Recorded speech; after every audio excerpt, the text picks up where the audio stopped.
My name is Noah Keller, and I'm just a guy trying to make it through the daily grind.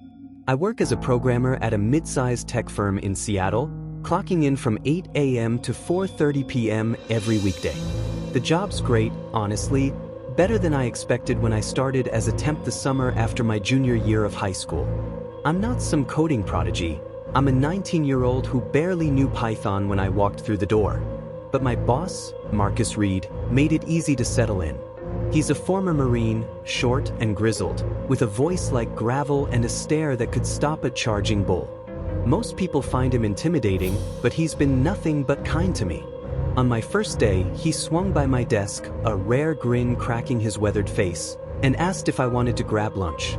I mumbled a nervous, sure, and before I knew it, he was leading me and a couple of coworkers to a diner across the street. Over burgers and fries, he told stories about his time in the service, his eyes softening when he talked about his daughter. It was the kind of welcome that made me feel like I belonged, like I could actually make something of myself here.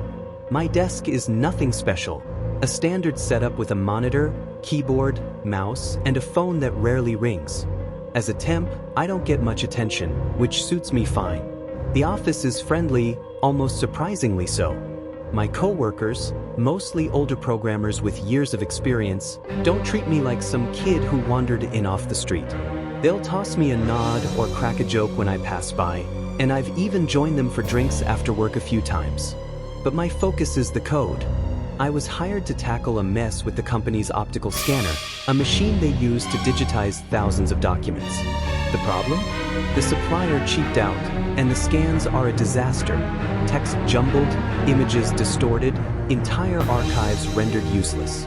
My job is to write a program to identify which documents are corrupted, a task too massive for anyone to handle manually. I'm not exactly qualified.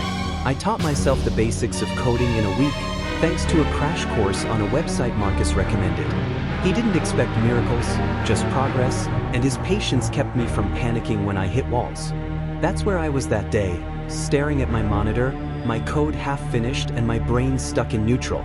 Programming is like writing a story. Sometimes the ideas flow, each line building on the last, and other times it's like the muse has abandoned you, leaving you staring at a blinking cursor. I'd hit a roadblock, a bug I couldn't squash, and it was driving me crazy. I leaned back in my chair, rubbing my eyes, when I noticed something off. A new shortcut had appeared on my desktop, labeled _word. It wasn't there an hour ago, and I sure as hell didn't create it. The icon wasn't the usual browser logo. It looked like a command prompt, stark black with a white cursor. I use Internet Explorer, okay? I know it's the punching bag of browsers, slow and clunky, but it's what I'm used to. Installing Chrome or Firefox felt like a hassle, and I'm lazy enough to stick with what works. Still, this shortcut was weird. I've read enough horror stories online, creepypastas about cursed files and haunted programs, to know better than to click random links. But curiosity got the better of me. I double-clicked. The screen flickered, and a web page loaded, pitch black except for a single line of text in the center. The words glowed white with a faint, unsettling red hue, like blood seeping through paper. They read, "Pick up the phone." My stomach twisted. The text wasn't just eerie, it hurt to look at, like staring into a too bright light. Before I could process it, my desk phone rang, a jarring, metallic clank, not the soft chime I was used to. It sounded like something from an old rotary phone, loud enough to make my ears ring. I glanced at the caller ID, IT. The company's IT department was just down the hall, but they never called me. Issues were handled through email or in person. I hesitated, my hand hovering over the receiver, the web page's text pulsing in my peripheral vision. The phone rang again, louder, insistent. I picked it up. "Noah Keller," I said, my voice unsteady. Static crackled through the line, sharp and grating, not the clean connection you'd expect from an internal call. A voice spoke, robotic and cold, each syllable clipped. "Deceptus es. Query veritatem." The line went dead. I froze, the receiver still pressed to my ear, the words echoing in my head. I'd taken a semester of Latin in high school, enough to recognize the language's cadence, its elegance. I scribbled the phrase on a notepad, my hand shaking. Thank God for Google Translate. I typed it in and my heart sank. You have been deceived. Seek the truth. I stared at the screen, the black web page still open, the red-tinted text mocking me. Was this a prank? A virus? My mind raced, piecing together the shortcut, the web page, the call. They were connected, but how? I closed the browser, deleted the shortcut, and tried to focus on my code, but the words lingered, burrowing into my thoughts. I didn't finish my project that day. I couldn't. When I got home, I was exhausted, the kind of bone-deep tired that makes your eyes ache. I kicked off my shoes, stripped to my boxers, and collapsed onto my bed, a lumpy mattress in a cramped apartment I shared with my older brother, Jake. He was out, probably at a bar with his friends, leaving the place quiet except for the hum of the fridge. I closed my eyes, ready to crash, when the phrase hit me again, "You have been deceived. Seek the truth." I sat up, my heart pounding. What did it mean? Who was deceiving me? I grabbed my laptop and started searching, typing Condor's score-forward shortcut into Google. Nothing useful, just tech forums about call forwarding on phones. I tried describing the web page, black background, red-tinted text, pick up the phone, but the results were sparse. I scrolled through pages of irrelevant links, my frustration growing until I hit something on the 40th page, a forum post titled, "Pick Up the Phone." The forum looked ancient, like a relic from the early internet, with a black background and pixelated text. The post was from today, timestamped just hours ago, by a user named Lost Thread. It read, "Has anyone found a shortcut on their desktop called call_forward?" It opened a black web page with red text that said, "Pick up the phone." Then my phone rang, and a voice spoke in Latin. "What's happening?" My blood ran cold. The first reply, posted 1 second later, read, "You have been deceived. Seek the truth." The next reply, also 1 second later, said the same. I scrolled through the thread, my hands trembling.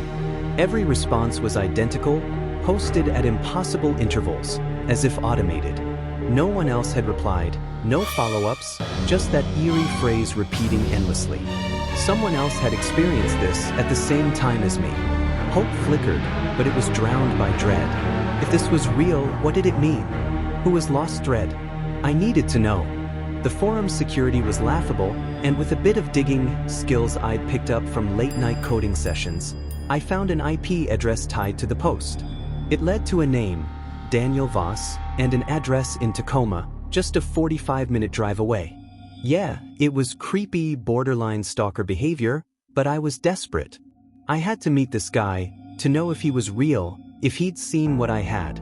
I grabbed my keys and drove, the night closing in around me, the city lights fading as I hit the highway.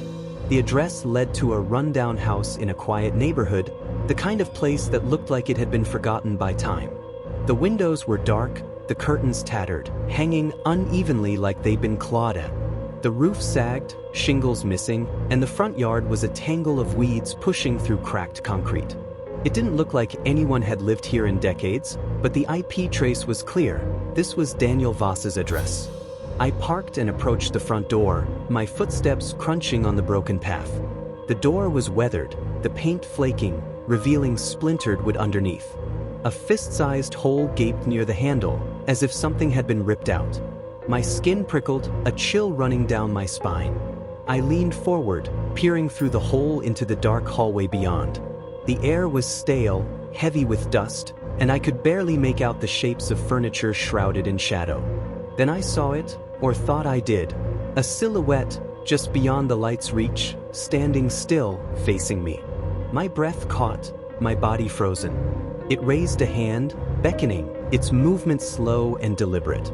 My hand moved to the doorknob, almost against my will, as if compelled. The door creaked open, the sound grating, and light spilled into the hallway. The figure was gone. The space where it stood was empty, just bare floorboards and peeling wallpaper. I told myself I'd imagined it, but my heart was pounding, my palms slick with sweat. I stepped inside, the air thick and musty, like an old attic sealed for years. The hallway stretched ahead, dark and narrow, the walls stained with age. I moved forward, my sneakers scuffing against the floor, each step echoing in the silence. The figure appeared again at the far end of the hall, its shape indistinct but unmistakable. It beckoned once more, and my feet moved, drawn forward despite the screaming in my head to turn back. The deeper I went, the worse the house looked, paint peeled in long strips, exposing rotting wood, holes gaped in the walls, like something had clawed through. The light faded, swallowed by the darkness, and I was plunged into black. I froze, my breath shallow, waiting for my eyes to adjust. Then, a flicker, a row of candles flared to life, lining the floor ahead. Their flames were wrong, casting a blood-red glow that danced across the walls, painting them in shades of crimson. I followed the trail, my heart hammering, the air growing colder with each step. The candles led to a room at the back of the house, where they formed a circle around a symbol painted on the floor, an inverted pentagram, its lines smeared and uneven, stained with something dark and dry. Blood. I knelt, touching the stain, my fingers trembling. It was old, crusted, but the sight made my stomach lurch. A sound broke the silence, a sharp, metallic snap, like scissors closing. It wasn't in step with my movements, and it was close, too close. I felt a puff of hot breath on the back of my neck, rhythmic, deliberate. My hand shook as I grabbed a candle, its red light flickering in my grip. I spun around, holding it aloft, but there was nothing, just empty air. The breathing stopped, but the presence lingered, heavy and oppressive. I turned back to the pentagram, my pulse racing, and kept following the candles, their glow barely cutting through the dark. The trail seemed endless, the house stretching impossibly far, the walls closing in. The snapping sound returned, louder, closer, like metal grinding against metal. I wanted to run, but my legs wouldn't obey, drawn forward by the candle's eerie light. The trail ended in another room, the candles forming a tighter circle around a larger pentagram, this one surrounded by black candles that emitted a glow more shadow than light. In the center was another blood stain, fresher, glistening wetly in the dim light. I stepped into the circle, my breath hitching, when a deafening bang echoed through the room. I stumbled, falling to my knees, the candle tumbling from my hand. A figure emerged from the darkness, cloaked in tattered robes of black and red, its face hidden in shadow. "You came seeking the truth," it said, its voice deep and resonant, like a bell tolling in a storm. It raised a hand, bony, skinless, just gleaming white bone, and reached for me. I scrambled back, my back hitting the wall, my voice caught in my throat. Behind the figure, shapes moved, faces, twisted and demonic, their eyes glowing red, their mouths stretched in silent screams. They chanted, a low guttural hum that vibrated in my chest, a tenebris ad Satanum. From darkness to Satan. I choked out a name, the only one I had, Daniel Voss. The figure paused, its hand hovering, then pressed its bony fingers to my forehead. Pain seared through me, white-hot, and the world went black. When I woke, I was strapped to a table, my arms and legs bound with coarse rope. My chest burned, and I looked down, my heart stopping. An inverted cross was carved into my skin, blood oozing from the fresh wound, pooling on the table. The figure stood over me, its face still shadowed, its eyes like burning coals. It traced the cross with a skeletal finger, each touch sending agony through my body. I tried to scream, but my voice was gone, swallowed by the pain. The figure muttered something under its breath, words I couldn't catch, and produced a vial of clear liquid. Benedictus in tenebris, it said, blessed in darkness, and poured the liquid into my wound. It burned, like acid eating through my flesh, and I thrashed against the ropes, my silent screams echoing in my head. The pain intensified, a fire spreading through my chest, as if something was being torn from me. The figure reached into the wound, its hand plunging deep, and pulled out a small, glowing orb, no bigger than a marble, pulsing with a faint blue light. Your essence, it said, its voice a hiss. It held the orb between its fingers, studying it, then crushed it. Pain exploded through me, my spine arching, my vision swimming. I felt empty, hollow, like a part of me had been ripped away. The chanting grew louder, the demonic faces closing in, their forms hunched and grotesque, like beasts crawling from a nightmare. Their teeth were jagged, their eyes glowing with malice. One leaned close, its breath hot and foul, its grin splitting its face. I screamed, or tried to, as darkness swallowed me again. When I came to, I was lying in a field, the night sky above me, stars sharp and cold. My chest ached, the inverted cross now a raised scar, proof it wasn't a dream. I stumbled to my feet, disoriented, and saw a road nearby. I hitched a ride with a trucker, a quiet man who didn't ask questions, and made it home by dawn. I collapsed into bed, my mind reeling, the scar burning under my shirt. I told myself it was over, that I'd escaped whatever that was. But as I drifted off, exhausted, I felt it, a compulsion, sudden and overwhelming. I woke to find my hand clutching a knife, its blade slick with blood. I was standing in my living room, Jake's body slumped on the couch, his chest riddled with stab wounds. Blood coated my hands, my face, the floor. I dropped the knife, my stomach heaving, but a sick thrill coursed through me, a whisper in my mind, "Hail the darkness." I licked the blood from my fingers, the taste coppery and warm, and smiled. The memory of the figure, the orb, the chanting, it was all real, and it had changed me. The truth wasn't out there.